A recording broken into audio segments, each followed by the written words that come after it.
नमस्कार साथियों, आप सभी का स्वागत है सुपर रेंजर्स एकेडमी पर। और आज हम नया टॉपिक लेके आए हैं, इलेक्शन कमीशन ऑफ इंडिया। जैसा कि आप लोगों को पता है, बिहार में विधानसभा चुनाव होने जा रहे हैं और उसके बाद हमारे बंगाल में भी चुनाव होने वाले हैं। तो कोरोना काल में इलेक्शन कमीशन की काफ़ी भूमिका महत्वपूर्ण हो गई है। तो देखते हैं अब की बार इलेक्शन कमीशन हमारे कैसे चुनाव को संपन्न कराते हैं, क्या क्या चेंजेस होते हैं। तो इलेक्शन कमीशन अपना काम करेगा, लेकिन हम अपने एग्ज़ाम की तैयारी स्टार्ट रखेंगे, कंटिन्यू रखते हैं। और आज हम इलेक्शन कमीशन के बारे में पढ़ते हैं, देखते हैं उसके बारे में कौन से क्वेश्चन जो है इम्पोर्टेंट बनते हैं एग्जाम के पॉइंट ऑफ व्यू से। तो हम उनको देखने की कोशिश करते हैं और साथ साथ आप लोगों की कुछ जनरल अंडरस्टैंडिंग भी बढ़ाने की कोशिश करेंगे। तो देरी नहीं करते दोस्तों, स्टार्ट करते हैं। इलेक्शन कमीशन ऑफ इंडिया, आपको पता है भारत 1947 में इंडिपेंडेंस प्राप्त करने वाला देश है। और उसके बाद इस देश में पहले जो आम चुनाव हुए थे, उससे पहले 1952 में जो आम चुनाव हुए थे, उससे पहले एक स्वतंत्र ऑटोनोमस इलेक्शन कमीशन की स्थापना देश में की गई थी। और वो जो स्थापना हुई थी वो फाउंडेशन डेट है 25 जनवरी 1950। पहला क्वेश्चन आपका याद करने का कि भारतीय निर्वाचन आयोग, हिंदी में बोलते हैं इसको भारतीय निर्वाचन आयोग, जिसका हेडक्वार्टर नई दिल्ली में है, न्यू दिल्ली में इसका हेडक्वार्टर है, जिसको निर्वाचन सदन के नाम से भी आप जानते हैं। निर्वाचन सदन के नाम से आप इसको जानते हैं। तो दोस्तों 25 जनवरी 1950 फाउंडेशन डे है इलेक्शन कमीशन ऑफ इंडिया का। और इसीलिए 25 जनवरी को हम 25 जनवरी रिपब्लिक डे से एक दिन पहले नेशनल वोटर डे सेलिब्रेट करते हैं। ये अभी पिछले 4-5 साल से ही इसको सेलिब्रेट किया जाने लगा है। तो आपको 2 क्वेश्चन मैं बता चुका हूँ।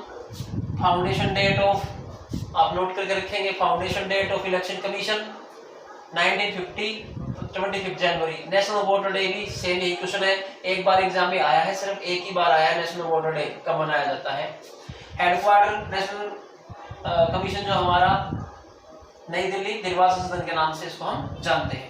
और एक क्वेश्चन ये भी बनता है पॉलिटिकल साइंस का, आर्टिकल जो हमारे संविधान का जो आर्टिकल 324 है कॉन्स्टिट्यूशन का, आर्टिकल 324 जो है, उसमें आपको इलेक्शन कमीशन की डिटेल मिलेगी। और जो कॉन्स्टिट्यूशन के पार्ट 15 में मिलता है, आपको पता है हमारे संविधान के अलग अलग भाग है, तो भाग 15 में ये आपको डिटेल मिल जाएगी। संविधान के भाग 15 में आर्टिकल 24 आप ढूंढोगे तो उसमें आपको टोटल डिटेल मिल जाएगी इलेक्शन कमीशन ऑफ इंडिया की। तो दोस्तों इलेक्शन कमीशन से रिलेटेड जो क्वेश्चंस आते हैं वो बताने से पहले मैं आपको बताना चाहूंगा कि हमारा जो इलेक्शन कमीशन है ये किस तरह से अपने प्रेजेंट रूप में आया है। तो सबसे पहले मैं आपको बताता हूँ, हमारे देश में जब निर्वाचन आयोग का गठन हुआ था 1950 में, तो सिर्फ वो सिंगल मेंबर का निर्वाचन सदन था, उसमें एक ही इलेक्शन कमिश्नर होता था। तो हमारे देश के पहले इलेक्शन कमिश्नर थे सुकुमार सेन। ये IAS रैंक के ऑफिसर होते हैं सभी के सभी। तो सुकुमार सेन हमारे देश के पहले चीफ इलेक्शन कमिश्नर थे। बहुत ज्यादा इंपॉर्टेंट क्वेश्चन है, बहुत ही बार, कम से कम 10 बार तो किसी न किसी एग्जाम में आज तक रिपीट हो ही चुका है, तो मैं गारंटी देता हूँ। तो आगे भी रिपीट होने वाला है। स्टैटिक जीके का क्वेश्चन बनता है आपका, ये आंसर कभी भी चेंज नहीं होता है। तो first election commission of India कौन थे? सुकुमार सेन। तो आप ध्यान रखिएगा, सुकुमार सेन आपका क्वेश्चन बनता है first election commissioner of India. इसके साथ अगला क्वेश्चन ऐसा बनता है कि प्रेजेंट वाला पूछ लेते हैं आपसे, दैट इज करंट अफेयर का क्वेश्चन बनेगा। तो उसके बारे में भी हम वीडियो में बाद में बात करने वाले हैं। एक और क्वेश्चन हमारा बनता है कि भैया पहली फीमेल इलेक्शन कमिश्नर इंडिया की कोई बनी है क्या? तो VS रमा देवी, ये भी IAS ऑफिसर रही है। 2013 में इनकी डेथ हुई है। तो ये कई महत्वपूर्ण पोस्ट पे रही है VS रमा देवी। कुछ ही महीनों के लिए पोस्ट पे रही थी, लेकिन इनके नाम ये रिकॉर्ड दर्ज है कि भारत की एकमात्र पहली और अंतिम अभी तक की चीफ इलेक्शन कमिश्नर जो है श्रीमती VS रमा देवी, कर्नाटक की गवर्नर भी रही है, राज्यसभा की प्रिंसिपल सेक्रेटरी भी रही है। तो IAS ऑफिसर अच्छे पोस्ट पे उन्होंने काम किया है। तो ये 2 बड़े इंपॉर्टेंट क्वेश्चन बनते हैं हिस्ट्री के पॉइंट ऑफ व्यू से भी, स्टैटिक जीके के पॉइंट ऑफ व्यू से भी, आप दोनों को नोट कीजिएगा। तो दोस्तों थोड़ा हम ध्यान देते हैं कि इलेक्शन कमीशन जो हमारा है, चीफ इलेक्शन कमिश्नर होता है सबसे हाईएस्ट पोस्ट। उसके बाद उसको असिस्ट करने के लिए डेप्यूटी इलेक्शन कमिश्नर होते हैं। इलेक्शन कमीशन का जो स्ट्रक्चर है सेंट्रल लेवल पे मैं आपको बता देता हूँ। सेंट्रल लेवल पे हमारा जो इंडिया में काम करता है मेन है चीफ इलेक्शन कमिश्नर होता है, लेकिन वर्तमान में हमारे 3 होते हैं ये इलेक्शन कमिश्नर। उनमें से जो सीनियर मोस्ट होता है उसको हम चीफ इलेक्शन कमिश्नर बोलते हैं। तो सेंटर का स्ट्रक्चर हमारा है चीफ इलेक्शन कमिश्नर, उसके नीचे डेप्यूटी इलेक्शन कमिश्नर, उसके नीचे डायरेक्टर जनरल होते हैं इलेक्शन कमीशन में, उसके बाद प्रिंसिपल सेक्रेटरीज होते हैं, उसके बाद सेक्रेटरीज होते हैं और उसके बाद अंडर सेक्रेटरीज होते हैं। ये सेंट्रल लेवल में इलेक्शन कमीशन में सारा का सारा काम संभालते हैं। और एक खास बात आपको बताता हूं दोस्तों, इलेक्शन कमीशन के पास अपना ज्यादा स्टाफ नहीं है। हालांकि देश की बहुत बड़ी ऑटोनोमस कॉन्स्टिट्यूशनल संस्था है, ये ऑर्गेनाइजेशन है, लेकिन इसके पास अपना खुद का परमानेंट स्टाफ नहीं होता। मोस्टली अदर डिपार्टमेंट से ये जो होते हैं एडजस्टमेंट पे स्टाफ को आप ये लेके आते हैं, प्रतिनियुक्ति पे लेके आते हैं स्टाफ को। मोस्टली टीचर्स जो हैं इलेक्शन कमीशन में अपनी सर्विस देते हैं। और डिपार्टमेंट्स के भी बहुत सारे जो कर्मचारी हैं वो इलेक्शन कमीशन में काम में हेल्प करते हैं। तो दोस्तों सेंटर का स्ट्रक्चर आपको पता चल गया। ये आईएएस रैंक के बड़े बड़े ऑफिसर्स जो हैं सेंट्रल लेवल पे इलेक्शन कमीशन में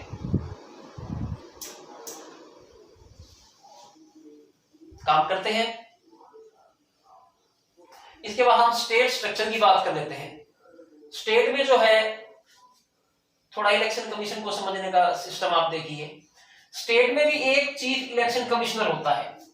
इस इलेक्शन कमिश्नर की अपॉइंटमेंट भी गवर्नर ही करता है और स्टेट वाले जो इलेक्शन कमिश्नर होते हैं, चीफ इलेक्शन कमिश्नर होते हैं, उनकी अपॉइंटमेंट भी रिकमेंडेशन जो होती है गवर्नर की उसके बेस पर ही होती है।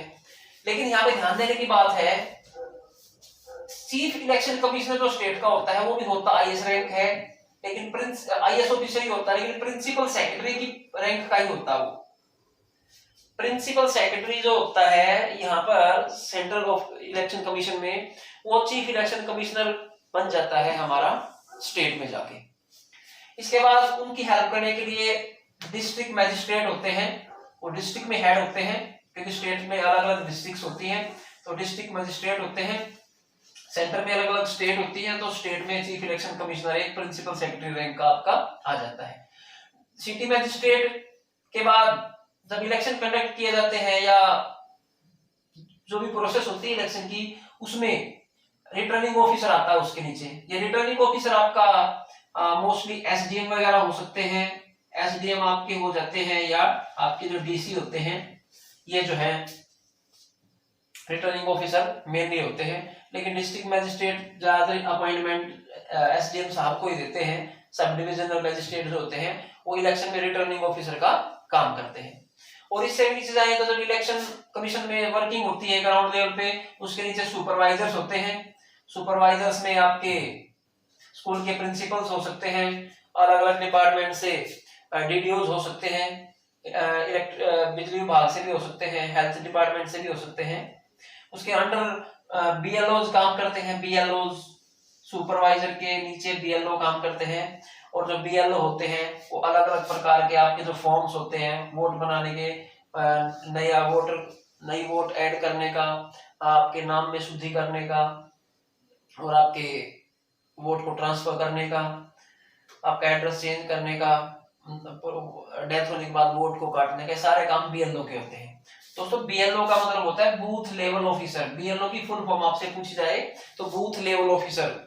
आप में से जिनकी भी वोट बनी हुई है तो आप अपना वोटिंग कार्ड जब पहचान पत्र देखेंगे तो उसके पीछे आपका बूथ नंबर लिखा होता है। तो उस बूथ नंबर, हर बूथ का एक बीएलओ होता है जो उस बूथ के ऊपर जितने भी रजिस्टर्ड वोटर होते हैं उनका रिकॉर्ड मेंटेन करता है, और वोटर्स की हेल्प के लिए मेनली बीएलओ आपके होते हैं।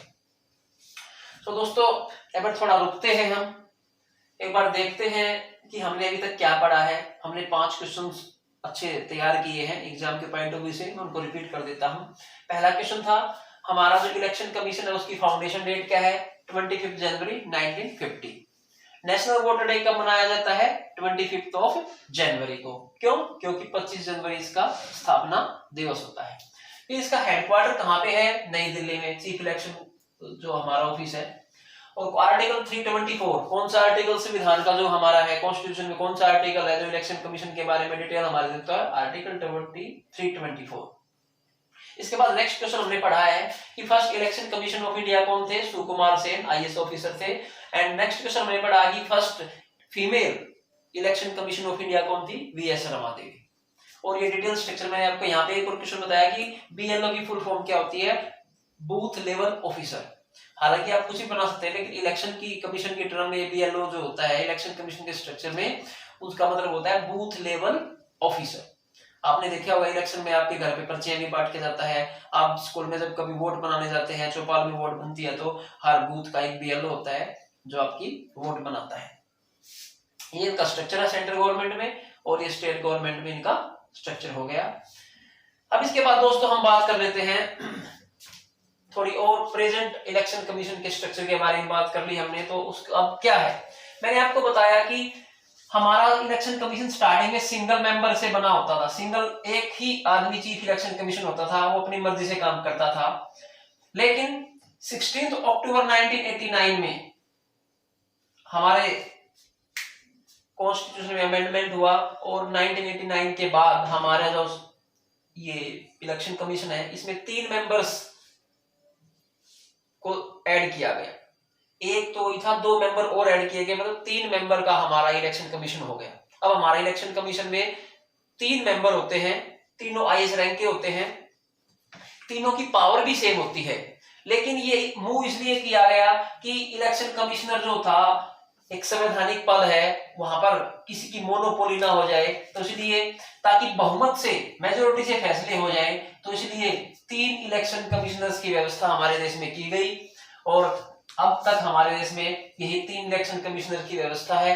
तो क्वेश्चन हमारा डायरेक्ट बनता है कि हमारे देश में प्रेजेंट में कौन कौन से इलेक्शन कमिश्नर है। आपके पास क्वेश्चन आएगा ABCD 4 ऑप्शन आ जाएंगे, इनमें से कौन सा इलेक्शन कमिश्नर नहीं है? तो हमारे आज के टाइम में सुनील अरोड़ा, राजीव कुमार और सुशील चंद्रा, ये जो है हमारे अभी प्रेजेंट में 3 जो है चीफ इलेक्शन कमिश्नर, जो इनमें से है वो सीनियर है, लेकिन 3 हमारे इलेक्शन कमिश्नर्स हैं। और जो इनमें सबसे सीनियर होता है उसको हम CEC बोल देते हैं, चीफ इलेक्शन कमिश्नर बोल देते हैं। तो सुनील अरोड़ा जी तो हमारे चीफ इलेक्शन कमिश्नर हैं, उनके नीचे राजीव कुमार और सुशील चंद्रा है। लेकिन पावर तीनों की ही सेम होती है, लेकिन सीनियरिटी के बेस पे किसी ना किसी को तो DDO टाइप की आपको हेल्प करनी पड़ती है, तो ये असिस्ट करेंगे इनको chief election commission of India, commissioner of India Sunil Arora, Rajiv Kumar, Sushil Chandra. ध्यान रखिए अपडेट जैसे आएगी इनमें को चेंजिंग होती है तो मैं आपको बता दूंगा। तो कब चेंजिंग होती है, कैसे होती है इनमें चेंजिंग? तो सिंपल सी बात है भैया, एक बार इनकी अपॉइंटमेंट के बाद प्रेसिडेंट इनको अपॉइंट करता है, देश का प्रेसिडेंट। तो दोस्तों ये 6 साल के लिए अपॉइंट होते हैं। अगर एक आदमी इलेक्शन कमिश्नर बन जाता है तो उसका टाइम पीरियड 6 साल होता है। जैसे गांव का सरपंच 5 साल के लिए चुना जाता है, MLA 5 साल के लिए इलेक्ट होता है, MP 5 साल के लिए इलेक्ट होता है, ऐसे ही जो चीफ इलेक्शन कमिश्नर है वो 6 साल के लिए इलेक्ट होता है। एक बार वो सर्विस में आने के बाद अपनी 6 साल की सर्विस पूरी करेगा, या भैया 6 साल से पहले कब रिटायर हो जाएगा अगर उसकी एज 65 साल हो जाए।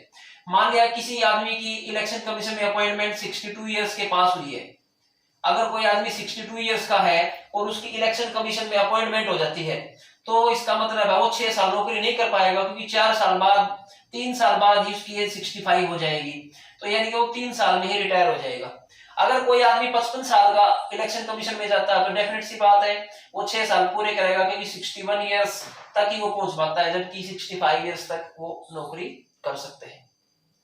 तो ये कुछ क्वेश्चन बड़े अच्छे हैं। राज्यसभा में भी 6 साल का टाइम पीरियड है, इलेक्शन कमिश्नर का भी। ऐसे क्वेश्चन बार बार आते हैं क्योंकि हमारे देश में मोस्टली जो अपॉइंटमेंट्स होती है 5 साल के लिए होती है। तो ऐसे क्वेश्चन हमारे से एग्जामिनर बार बार पूछता है, हमें इन चीजों का ध्यान देना पड़ेगा। इलेक्शन कमिश्नर का जो टाइम पीरियड है वो 6 इयर्स का है। ओके, फिर आता है इसकी सैलरी कितनी होती है। सैलरी जो होती है सुप्रीम कोर्ट के जज की इक्वल सैलरी होती है, इक्विवेलेंट टू सुप्रीम कोर्ट का जज। और इनकी सैलरी आज के टाइम में 2.5 लाख 2,50,000 2.5 लाख रुपए सुप्रीम कोर्ट के जज की सैलरी है। तो 2.5 लाख रुपए हमारे इलेक्शन कमिश्नर की पर मंथ सैलरी है। और दोस्तों आपको पता है 6 साल पूरे करेगा या 65 साल में रिटायर हो जाएगा, या अगर बीच में किसी की डेथ हो जाए तो हट सकता है, अदरवाइज इसको कोई हटा नहीं सकता। अगर इलेक्शन कमिश्नर को हटाना है तो उसके लिए इम्पीचमेंट का प्रोसेस लेके आना पड़ता है।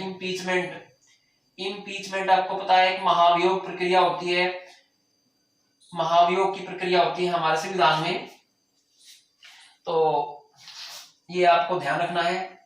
महाभियोग प्रक्रिया जो होती है संसद में इसकी कार्रवाई चलती है, ये बड़ी थोड़ी टिपिकल होती है क्योंकि इसमें काफी मेजोरिटी की जरूरत पड़ती है।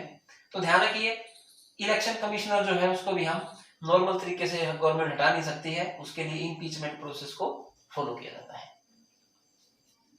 अब हम एक दो बातें और इलेक्शन कमीशन के बारे में कर लेते हैं। मैंने आपको बताया कि इनके पास स्टाफ ज्यादा नहीं होता, परमानेंट स्टाफ बस 300 के आसपास इनके पास परमानेंट स्टाफ है। बाकी जो स्टाफ है मैंने आपको बताया ये डेपुटेशन पे लेके आते हैं, प्रतिनियुक्ति पे अलग अलग डिपार्टमेंट से ये अपने स्टाफ की पूर्ति करते हैं। जैसे सबसे निचले लेवल पे इनको बीएलओ चाहिए वोट बनाने के लिए, तो स्कूल में से टीचर्स, आंगनवाड़ी वर्कर्स, तो इनको ये बीएलओ अपॉइंट करते हैं जो इनकी हेल्प करते हैं। इनको सुपरवाइजर चाहिए तो स्कूल के प्रिंसिपल्स, बिजली डिपार्टमेंट्स में एसडीओ, जेई वगैरह इनको यूज करते हैं ये। रिटर्निंग ऑफिसर में आपको पता ही है एसडीएम डीसी साहब हो जाते हैं, और जो डिस्ट्रिक्ट हेडक्वार्टर पे काम करते हैं तहसीलदार, कानून गो, इलेक्शन ऑफिस के अलग से होते हैं। तो इस तरह के स्ट्रक्चर में ये काम करते हैं। फिर बात आती है दोस्तों फोटो आइडेंटिटी कार्ड। हमारे देश में सबसे पहले फोटो आइडेंटिटी कार्ड 1990 में यूज किए गए थे। 1990 में ये आइडेंटिटी कार्ड यूज किए गए थे, और आई थिंक दिल्ली के अंदर ये पहली बार यूज किए गए थे फोटो आइडेंटिटी कार्ड। उससे पहले हमारे बिना फोटो के आइडेंटिटी कार्ड आते थे। और आजकल तो आपको पता ही है कलर्ड भी आते हैं, फोटो युक्त भी आते हैं, और बिल्कुल प्लास्टिक के एटीएम जैसे आपके कार्ड बन के आते हैं। तो आप लोगों को तो बड़ी परेशानी का फिर नहीं सामना करना पड़ता, लेकिन पहले बड़े समस्याएं थी। ओके, अब बात कर लेते हैं ईवीएम के बारे में भी। इलेक्शन कमिश्नर ने जो है इलेक्शन से जुड़ा हुआ पॉइंट है, इसलिए मैंने ईवीएम के बारे में भी यहाँ पे क्वेश्चन बनाया है कि ईवीएम की फुल फॉर्म क्या होती है, इलेक्ट्रॉनिक वोटिंग मशीन।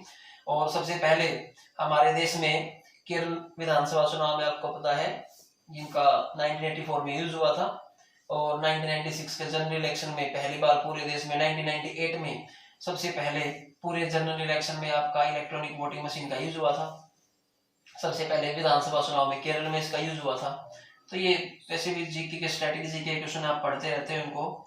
और इलेक्शन में कोड ऑफ कंडक्ट होता है, इसके बारे में बात कर लेते हैं। कोड ऑफ कंडक्ट क्या होता है कि जब इलेक्शन होता है तो फेयर और क्लीन इलेक्शन कराने के लिए इलेक्शन कमीशन कुछ निर्देश देता है, जिसको हम कोड ऑफ कंडक्ट कहते हैं कि भैया ये नियम आपको फॉलो करने पड़ेंगे, जिससे वोटर प्रभावित ना हो, या इलेक्शन की जो प्रोसेस है वो डाइल्यूट ना हो, और उसमें कुछ कमी ना आए, उसके ऊपर कोई उंगली ना उठाए, इसलिए कोड ऑफ कंडक्ट उनका होता है।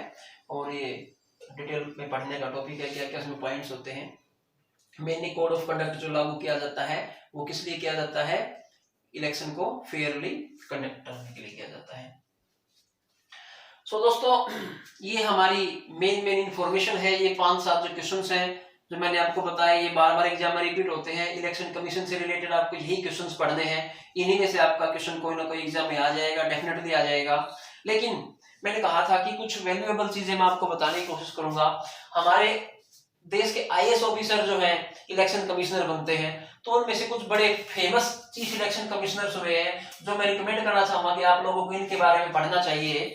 तो इनमें से कुछ एक जो बड़े विस्फोटक रहे हैं, जेम्स माइकल लिंगदो। ये देखिए, ध्यान से देखिए, जेम्स माइकल लिंगदो। ये ऐसा बोलते हैं कि इलेक्शन कमीशन भी कभी कभी गवर्नमेंट के प्रेशर में काम करता है, लेकिन जेएम लिंगदो जो थे ये बड़े स्ट्रिक्ट और ऑनेस्ट टाइप के आपके इलेक्शन कमिश्नर माने गए हैं। तो इसलिए जेएम लिंगदो के बारे में आप थोड़ा बहुत सर्च करो तो आपको कुछ अच्छी जानकारी मिलेगी। ये इस लेवल तक के स्ट्रिक्ट थे कि इन्होंने एक दिन ये स्टेटमेंट दिया था कि हमारे देश के नेता एक लाइलाज कैंसर है, इनका स्टेटमेंट है जिससे नेता बड़े गुस्सा हो गए थे कि इन्होंने कहा था कि हमारे देश के नेता एक लाइलाज कैंसर है जिनका कोई इलाज नहीं है, ये करप्ट है। इस तरह की इन्होंने लैंग्वेज नेताओं के लिए यूज की थी। इसके बाद एक टीएन सेशन भी बहुत ही स्ट्रिक्ट और ऑनेस्ट इलेक्शन कमिश्नर्स में माने जाते हैं हमारे देश के। और इनके बारे में बड़ी फेमस उक्ति क्या है, ऐसा कहते हैं कि लोग तो नाश्ते में ब्रेड खाते हैं लेकिन ये नाश्ते में नेता को ही खा जाते थे। मतलब ये इनके बारे में किसी विद्वान ने ऐसी स्टेटमेंट दी है कि मतलब इनकी नेताओं के साथ बनती नहीं थी, ये अपने दिमाग से फेयरली इलेक्शन कमीशन को चलाते थे। तो इन दोनों के बारे में आप पढ़ोगे तो आपको काफी अच्छा नॉलेज मिलेगा। एक दो और मैं नाम लेना चाहूंगा, एक हमारे हैं नवीन चावला जी और एक एस वाई कुरैशी, सैयद याकूब कुरैशी साहब तो बड़े फेमस हो गए इंटरनेशनल लेवल तक भी। पूरी जो एशिया महाद्वीप की जो इलेक्शन की जो बॉडी है उसके हेड भी बने हुए हैं ये। और एक नवीन चावला, कांग्रेस के टाइम में रहे हैं नवीन चावला।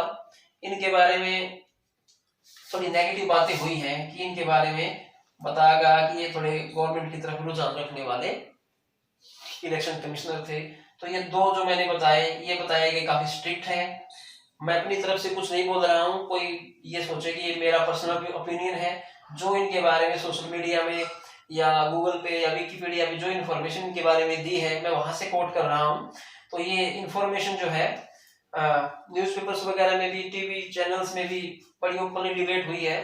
तो जहां तक मैंने स्टडी की है, इन दो की थोड़ी इंटीग्रिटी पे डाउट लोगों ने दर्शाया था, लेकिन ये दो बड़े स्ट्रिक्ट माने गए थे।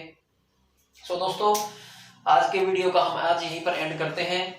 तो आपको वीडियो कैसा लगा आप हमें कमेंट करके बताएं। और आप लोगों से रिक्वेस्ट है कि super angels academy YouTube channel को सब्सक्राइब करें। और हम कोशिश करेंगे कि आपका दिल्ली पुलिस के लिए जीके का, करंट अफेयर्स का और कुछ रीजनिंग के टॉपिक्स जैसा हमारे से टाइम के अकॉर्डिंग पॉसिबल होगा आपके लिए लेके आया जाए।